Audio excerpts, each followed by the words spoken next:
Hey everybody, we are in day 211 in our Bible reading plan, 2 Chronicles 22 through 24 and Proverbs 30, the second half. And today's big idea is that the best place to find safety from the enemy is to remain hidden in the house or the presence of God. And so this is exactly what we end up doing with Joash. We're going to see that in a minute, but let's start in chapter 22 where we meet Ahaziah, who reigns for a while. And he was 22 when he begins to reign. Get this, I thought this was kind of a little sentence that jumped up at me. And mothers, I want to encourage you to be a godly influence for your kids, because listen to this guy. Ahaziah was 22 and he reigned 1 year in Jerusalem. His mother's name was Athaliah, the granddaughter of Omri.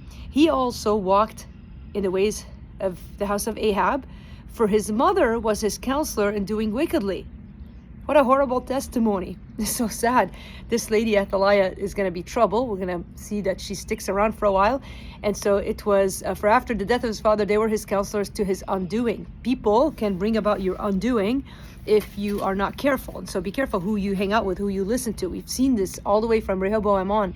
Even we've seen it before, but actually Adam and Eve. Eve was an influence on Adam, and etc.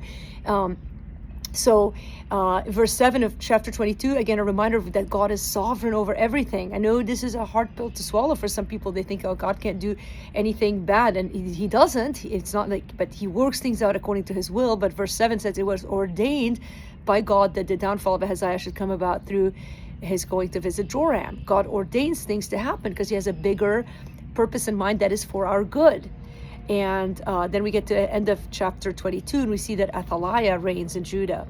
Now, when Athaliah, the mother of Ahaziah, saw that her son was dead, she arose and destroyed all the royal family of the house of Judah. But Jehoshabeah, the daughter of the king, now woman can be, again, for good or for evil, the influence that we wield on others.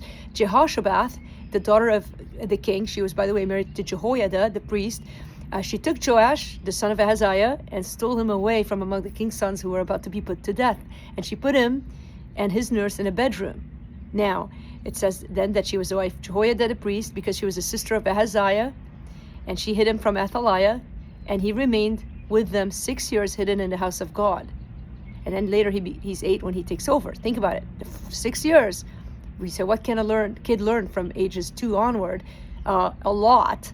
Joash becomes a good king for the most part of his life. After Jehoiada, his priest, pseudo-father, dies, he ends up turning away from the Lord, sadly, because he listens to other people. But for most of his life, he's following in the ways of God because he was brought up. In fact, there's a whole story, you can read it, about how he becomes the king, and then there are reforms done. The high places are taken away, they're torn down. At the end of chapter 23, so all the people of the land rejoiced and the city was quiet after Athaliah had been put to death with the sword. So it comes about that she dies, and Joash was 7 when he began to reign, not 8, 7.